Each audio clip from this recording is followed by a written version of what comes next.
Hello friends, welcome to the world of knowledge alpha classes. मैं हूं आपका दोस्त तारिश अमीन। फ्रेंड्स, जैसा कि हम बिहार विद्यालय परीक्षा समिति के क्लास 8 के ज्योग्राफी यानी कि भूगोल के सभी चैप्टर्स की सॉल्यूशन वीडियो सीरीज़ कर रहे हैं फ्रेंड्स, जिसमें हमने इससे पहले के 3 चैप्टर्स को कंप्लीट किया हुआ है। अगर आपने उसको नहीं देखा है तो आप उसको डिस्क्रिप्शन में लिंक प्रोवाइड कर दूंगा, आप वहाँ से देख सकते हैं।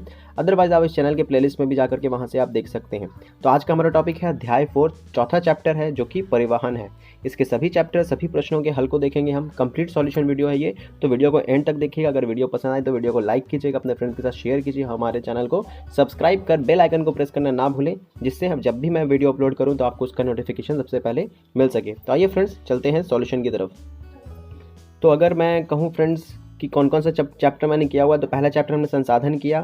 संसाधन में कुछ पार्ट्स था, जैसे भूमि, मृदा एवं जल संसाधन, इसको भी हमने किया। वन एवं वन जीव संसाधन, खनिज संसाधन, ऊर्जा संसाधन, भारतीय कृषि, उद्योग, फिर उद्योग के हमने सभी पार्ट्स को किया है। आज का हमारा टॉपिक है चौथा चैप्टर जो कि है परिवहन। इसके अगले वीडियो में आएगा फ्रेंड्स मानव संसाधन, तो उसके लिए हमारे चैनल को सब्सक्राइब करें और बेल आइकन को ज़रूर दबाएं। तो फ्रेंड्स, परिवहन, आइए समझते हैं कि परिवहन क्या है, परिवहन किसे कहते हैं। तो परिवहन को इंग्लिश में कहते हैं ट्रांसपोर्टेशन या ट्रांसपोर्ट। जब एक स्थान से दूसरे स्थान तक व्यक्तियों या वस्तुओं का पहुंचाना लाना क्या कहलाता है, परिवहन कहलाता है। मतलब एक जगह से दूसरी जगह पर या तो व्यक्ति जाए, मतलब कोई इंसान जाए, या कोई वस्तु को पहुंचाया जाए या लाया जाए वहां से, मतलब लाना ले जाना दोनों काम हो, तो इसको हम क्या कहते हैं, परिवहन कहते हैं। तो इस तरह से आप समझ सकते हैं कि परिवहन क्या है। अब परिवहन कैसे करते हैं, तो परिवहन 3 तरीके से किया जाता है। सबसे पहले ज़मीन से किया जाता है परिवहन। दूसरा, जब वैज्ञानिकों ने तरक्की किया तो जल के माध्यम से भी परिवहन किया गया, शिप के माध्यम से। और तीसरा, जब और साइंस ने तरक्की किया तो वायु से भी अब परिवहन किया जा सकता है, एक जगह से दूसरी जगह जाया जाता है। तो परिवहन हम 3 तरीके से कर सकते हैं, ज़मीन से, पानी से, जल से यानी कि, और वायु से। जब स्थल की बात करेंगे तो स्थल में भी 3 तरीके से हम परिवहन कर सकते हैं। कौन कौन सा है, तो स्थल में परिवहन करेंगे 3 तरीका है। पहला है रोड यानी कि सड़क परिवहन, मतलब रोड के थ्रू हम एक जगह से दूसरी जगह जाएं सड़क के माध्यम से। दूसरा, हम रेल के थ्रू जाते हैं, रेलवे मतलब ट्रेन के थ्रू। और तीसरा, पाइपलाइन, मतलब आजकल जो गैस का सप्लाई किया जाता है वो ज़्यादातर पाइपलाइन के थ्रू किया जाता है। मतलब एक जगह से दूसरी जगह को क्या करते हैं, हम पाइप से जोड़ देते हैं, और पाइप से जोड़ने के बाद यहाँ गैस को खोल दिए तो वो दूसरी जगह पहुँच जाता है। तो इस तरह से हम पाइप से भी परिवहन करते हैं, मतलब एक सामान को दूसरी जगह पहुंचाते हैं। तो इस तरह से हमने देख लिया फ्रेंड्स। अगर जल की बात करें तो जल भी 2 तरह का है, आंतरिक और अंतर्राष्ट्रीय। और वायु भी इस तरह का है, आंतरिक और अंतर्राष्ट्रीय, जिसको डोमेस्टिक और इंटरनेशनल बोलते हैं।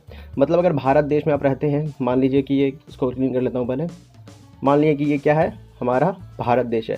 तो भारत में हम मान लिया कि यहाँ दिल्ली में, ठीक है, ये बिहार है, तो दिल्ली से बिहार जाएंगे तो ये आंतरिक कहलाएगा। लेकिन अगर दिल्ली से हम किसी और जगह जाते हैं, मान लीजिए इंग्लैंड जाते हैं, अमेरिका जाते हैं, तो वो अंतर्राष्ट्रीय कहलाएगा। जल में भी इसी तरह से है कि अगर आंतरिक करेंगे हम, जल के अंदर में करेंगे, भारत के अंदर में, तो आंतरिक कहलाएगा, वो बाहर में जाएंगे तो वो अंतर्राष्ट्रीय कहलाएगा। तो इस तरह से हमने देख लिया परिवहन को।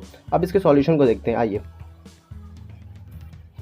तो ये हमारा कुछ सवाल जिसमें बहुवैकल्पिक प्रश्न है। यहाँ पे बहुवैकल्पिक प्रश्न दिया हुआ है जो कि जिसकी संख्या 5 है। उसके बाद कुछ खाली स्थान है। तो पहले हम बहुवैकल्पिक प्रश्न को कर लेते हैं।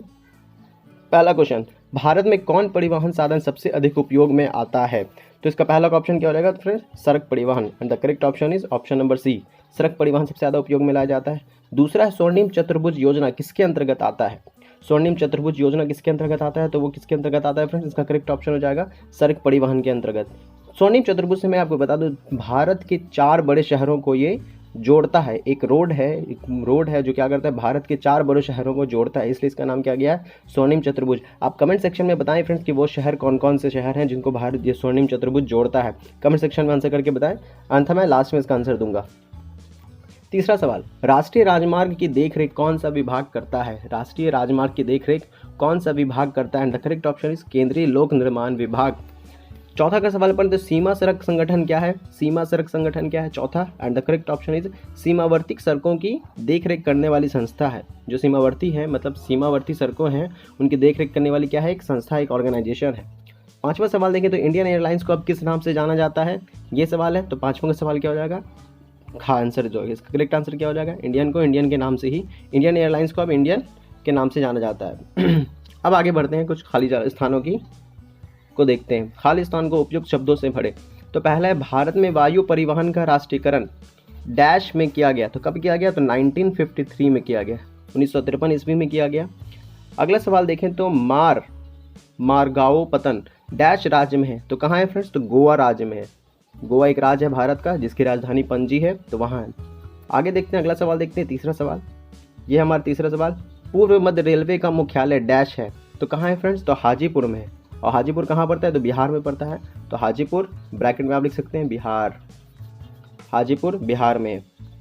सबसे लंबा राष्ट्रीय राजमार्ग को एनएच से भी डिनोट करते हैं, जिसको फुल फॉर्म होता है नेशनल हाईवे। तो कौन सा है, तो नेशनल हाईवे 7 है। राष्ट्रीय राजमार्ग संख्या 7 है जो सबसे लंबा है। यह वाराणसी से कन्याकुमारी को जोड़ता है, मतलब वाराणसी से कन्याकुमारी एकदम अंतिम राज्य है साउथ इंडिया का। पांचवा सवाल, चेन्नई एक डैश पतन है। चेन्नई क्या है, तो अगर पांचवा सवाल कहते हैं प्राचीन कृत्रिम पतन है, मतलब खुद से बना हुआ प्राचीन कृत्रिम पतन है चेन्नई। अगला बात करें, सदियों से घुबरी जल परिवहन मार्ग डैश नदी में है, तो किस नदी में है, ब्रह्मपुत्र नदी में। तो ब्रह्मपुत्र आप ऐसे लिख सकते हैं, ब्रह्मपुत्र। तो सदिया से घुबरी जल परिवहन मार्ग कहाँ है, ब्रह्मपुत्र नदी में। अब इसके आगे हम सवाल जवाब करेंगे फ्रेंड्स। तो कुछ यहाँ पे क्वेश्चंस दिया हुआ है, ये शॉर्ट क्वेश्चन है 5 क्वेश्चन, और लॉन्ग क्वेश्चन कुछ दिया हुआ है जो 3 लॉन्ग क्वेश्चन है। तो यहाँ तक इसको कंप्लीट करेंगे। तो आइए फ्रेंड्स, बिना देरी करते हुए क्वेश्चन आंसर की ओर हम बढ़ते हैं। तो ये फ्रेंड्स, निम्नलिखित प्रश्नों के उत्तर दें, अधिकतम 50 शब्दों में उत्तर देना है। तो पहला है, स्वर्णिम चतुर्भुज राजमार्ग क्या है। जैसा कि ऑब्जेक्टिव क्वेश्चन में था फ्रेंड कि स्वर्णिम चतुर्भुज क्या है, तो मैंने कहा भारत के 4 बड़े शहरों को ये जोड़ता है। एक रोड है जो 4 बड़े शहरों को जोड़ता है, जिसको हम स्वर्णिम चतुर्भुज के नाम से जानते हैं। तो ये सवाल आ गया, जैसे कि मैंने कहा था आपको, मैं बाद में बताऊंगा, तो बाद में क्वेश्चन आंसर के थ्रू बता रहा हूँ। स्वर्णिम चतुर्भुज राजमार्ग सड़क है, दिल्ली, कोलकाता, मुंबई, चेन्नई को आपस में 6 लाइन वाली सड़कों से जोड़ने वाला यह मार्ग देश में दुर्गति के सामान को ढोने और जाने आने की सुविधा प्रदान करता है। मतलब फ्रेंड्स, दिल्ली, कोलकाता, मुंबई और चेन्नई, इन चारों शहर को ये लाइन जोड़ता है। एक रोड सड़क परिवहन है, मतलब रोड है बनाया हुआ जो चारों शहर को जोड़ता है। और 6 लाइन रोड है, मतलब एक इसमें कितना लाइन रहता है, 6 लाइन रहता है। आप मेन देखते होंगे आप कि ज़्यादातर रोड जो होता है वो 2 लाइन होता है, एक अप के लिए एक डाउन के लिए, मतलब एक जाने के लिए और एक उधर से आने के लिए।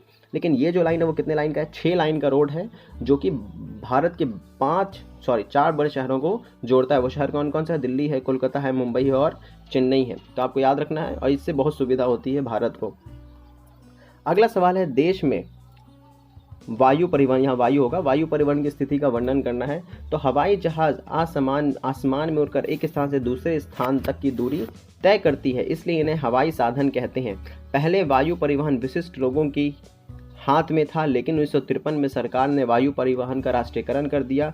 शुरुआत में एयर इंडिया की हवाई यात्राएं देश से विदेशों तक जुड़ी थी, और इंडियन एयरलाइंस घरेलू एवं पड़ोसी देशों से जुड़ी हुई विमान सेवा थी। लेकिन आजकल हवाई सेवाएं निजी कंपनियों द्वारा भी चलाई जा रही हैं, जो घरेलू और पड़ोसी देशों के लिए भी उपलब्ध है। तो इस तरह से आप देख सकते हैं। अगर तीसरा सवाल अगर आप यहाँ देखें, तो तीसरा सवाल है, भारत में पहली रेलगाड़ी कब और कहाँ चली थी। तो भारत में पहली रेलगाड़ी 16 अप्रैल 1853 को चली थी। कहाँ चली थी, मुंबई से ठाणे के लिए चली थी। ये महाराष्ट्र में दोनों शहर है, महाराष्ट्र की राजधानी है मुंबई, और महाराष्ट्र के एक शहर का नाम है ठाणे। तो मुंबई से कहाँ तक चला था, ठाणे तक चला था। कब चला था, 1853 में चला था, 16 अप्रैल। आगे देखिए, चौथा सवाल है, तो पाइपलाइन परिवहन क्या है। तो पाइपलाइन परिवहन जमीन के अंदर बिछाई गई पाइपलाइनें हैं, जिनकी मदद से पेट्रोलियम पदार्थ, जल, गैस आदि एक स्थान से दूसरे स्थान तक पहुंचाई जाती है। जैसे बिहार के बरौनी, उत्तर प्रदेश के मथुरा, हरियाणा के पानीपत में स्थापित तेल शोधक कारखानों में पेट्रोलियम पदार्थ की आपूर्ति ऐसे ही पाइपलाइनों द्वारा के जरिए होती है। तो मैंने इससे पहले ही कहा था फ्रेंड कि पाइपलाइन के थ्रू एक जगह से दूसरी जगह पर सामान पहुँचाया जाता है। आगे पढ़ते हैं, 5वां नंबर सवाल, देश के 3 राष्ट्रीय आंतरिक जल परिवहन का उल्लेख कीजिए। तो भारत सरकार ने पश्चिम बंगाल में हल्दिया से इलाहाबाद तक गंगा नदी में, सदिया से घुबरी ब्रह्मपुत्र नदी में, और दक्षिण भारत में केरल के तटीय नहर कोट्टापुरम से कोल्लम को राष्ट्रीय आंतरिक जलमार्ग क्या किया है, घोषित किया है। ये मतलब राष्ट्र के जलमार्ग है, आंतरिक जलमार्ग है। आगे पढ़ते हैं, लॉन्ग सवाल पढ़ते हैं। तो ये हमारा पहला सवाल, परिवहन एवं यातायात के साधन राष्ट्रीय अर्थव्यवस्था की रीढ़ माने जाते हैं, क्यों। तो एक स्थान से दूसरे स्थान तक व्यक्तियों या वस्तुओं को पहुंचाना लाना परिवहन कहलाता है। यह सड़क मार्ग, रेल मार्ग, हवाई मार्ग, जल मार्ग से होता है, या विभिन्न प्रकार के वाहनों से संभव हो पाता है। रेल यात्रा समाप्त करके स्टेशन से बाहर निकलने पर हम पाते हैं कि गंतव्य तक पहुंचने के लिए रिक्शा, ऑटो रिक्शा, टमटम, कारें, जीप, बस इत्यादि मिलती हैं। ये सभी वाहन हमें या सामानों को एक स्थान से दूसरे स्थान तक पहुंचाने में मदद करती हैं। ये सभी भूमि पर चलते हैं, इसलिए स्थलीय परिवहन साधन है। वहीं दूसरी ओर बात करें तो दूसरी ओर हवाई जहाज आसमान में उड़कर एक स्थान से दूसरे स्थान तक जाने की दूरी तय करती है, इसलिए इन्हें हवाई साधन कहते हैं। नावें, स्टीमर, जहाज़ें पानी में चलकर गंतव्य तक पहुंचाती हैं। इसलिए इन्हें जल परिवहन के साधन कहते हैं। बिना इन साधनों के आवागमन संभव नहीं है, इसलिए परिवहन एवं यातायात के साधन राष्ट्रीय अर्थव्यवस्था की रीढ़ मानी जाती है। मतलब अगर ये परिवहन ना हो तो कोई भी सामान एक जगह से दूसरी जगह तक पहुंचाना बहुत मुश्किल हो जाएगा और लोगों का जीना बहुत ज़्यादा कष्टदायक हो जाएगा। इसलिए इसको क्या कहते हैं, रीढ़ की हड्डी मानते हैं। देश में परिवहन के कौन कौन से साधन विकसित हैं, प्रत्येक का संक्षिप्त वर्णन करें। देश में परिवहन के 4 साधन विकसित हैं। कौन कौन से फ्रेंड्स, देखिए, सड़क परिवहन, रेल परिवहन, पाइप परिवहन, वायु परिवहन और जल परिवहन। अगर आप देखें तो एक एक करके सबका उल्लेख किया हुआ है। सड़क परिवहन सड़कें परिवहन का एक मुख्य साधन है। हम स्कूल आने, प्रखंड जाने, जिला मुख्यालय जाने में सड़क का उपयोग करते हैं। अपने देश की सड़कों को उनकी उपयोगिता और क्षमता के आधार पर विभिन्न प्रकारों में बांटा गया है। इसके आधार पर उनकी देखरेख की जाती है। रेल परिवहन की बात करें तो रेल परिवहन यात्रियों एवं माल ढुलाई का प्रमुख साधन है। यह देश का सबसे बड़ा सार्वजनिक क्षेत्र प्रतिष्ठान है, जिसमें लगभग 16 लाख कर्मचारी काम करते हैं। देश में रेलवे का प्रशासनिक सुविधा के लिए 16 मंडलों में बांटा गया, जिस पर रेलवे बोर्ड नियंत्रण रखता है। बिहार के हाजीपुर में पूर्व मध्य रेलवे का मंडल कार्यालय अवस्थित है। रेलवे समय समय पर देश के अंदर अनेक तीर्थ स्थानों को जोड़ने वाली ट्रेनें भी चलाती हैं। पाइपलाइन, हम में से कोई भी इस परिवहन का उपयोग नहीं करता। यह ज़मीन के अंदर बिछाई गई पाइप लाइनें होती हैं, जिनकी मदद से पेट्रोलियम पदार्थ, जल, गैस से आदि एक स्थान से दूसरे स्थान तक पहुंचाई जाती हैं। इन पाइप लाइनों को बिछाने में प्रारंभिक खर्च तो बहुत ज़्यादा आता है, लेकिन इसके रख रखाव में कम दिक्कतें होती हैं। इस परिवहन में बाधाएं भी कम आती हैं और समय भी कम लगता है। साथ ही परिवहन में सामग्री का नुकसान भी कम होता है, इसलिए धीरे धीरे परिवहन का यह मार्ग सस्ता होता जाता है। चौथा, वायु परिवहन, हेलीकॉप्टर, जेट, ये सभी वायु परिवहन के अंतर्गत आते हैं। परिवहन के साधनों में ये सबसे दूरगामी मतलब सबसे तेज़ साधन है। यद्यपि यह महंगा है, फिर भी दुर्गम क्षेत्रों में भी आसानी से और आरामदायक ढंग से पहुंचा जा सकता है। पहले वायु परिवहन विशिष्ट लोगों के हाथ में था, लेकिन 1953 से जब भारत सरकार ने इसका राष्ट्रीयकरण किया तो यह सबके हाथ में आ गया। जल परिवहन, आंतरिक जल परिवहन, देश के अंदर नदियों के जल में जहाज़ों का परिचालन किया जाता है और यात्री व माल की ढुलाई की जाती है। देश के अंदर लगभग 15,000 किलोमीटर नौ संचालन जल मार्ग है। अब ये रहा हमारा तीसरा सवाल और इस चैप्टर का आखिरी सवाल। भारत में जल परिवहन की स्थिति का क्या करना है, वर्णन करना है। तो जल परिवहन 2 प्रकार के होते हैं। पहला आंतरिक जल परिवहन तथा दूसरी समुद्री जल परिवहन। आंतरिक जल परिवहन, देश के अंदर नदियों में जल में जहाज़ों का परिचालन किया जाता है और यात्री व माल की ढुलाई की जाती है। देश के अंदर लगभग 15,000 किलोमीटर नौ संचालन जल मार्ग है। भारत सरकार ने पश्चिम बंगाल के हल्दिया से इलाहाबाद तक गंगा नदी में, सदिया से घुबरी ब्रह्मपुत्र नदी में, दक्षिण भारत में केरल के तटीय नहर कोट्टापुरम से कोल्लम को राष्ट्रीय जलमार्ग घोषित किया है। गोदावरी, कृष्णा, सुंदरवन आदि महत्वपूर्ण आंतरिक जलमार्ग है। मैंने पटना बेबी गंगा नदी में मालवाहक जहाज देखा है। पूर्वी पटना में गंगा तट पर राजेंद्र प्रसाद अंतर्राष्ट्रीय जल परिवहन टर्मिनल है। समुद्री जल परिवहन, भारत की लगभग 7,500 किलोमीटर लंबी समुद्री तट बंगाल की खाड़ी और अरब सागर के साथ लगी हुई है। इन समुद्र तटों पर 12 प्रमुख बड़े बंदरगाह और कई छोटे और मंझोले पतन हैं, जिनसे अंतर्राष्ट्रीय परिवहन सुलभ होता है। तो इस तरह से फ्रेंड्स हमने इस चैप्टर के सभी क्वेश्चंस को देखा, ऑब्जेक्टिव क्वेश्चंस को देखा, शॉर्ट क्वेश्चन को देखा, लॉन्ग क्वेश्चन को देखा। अगर वीडियो पसंद आया हो तो वीडियो को लाइक कीजिए फ्रेंड्स, हमारे चैनल को सब्सक्राइब कीजिए और मिलेंगे नेक्स्ट वीडियो में। तब तक के लिए आप अपना ख्याल रखें। Take care, bye bye.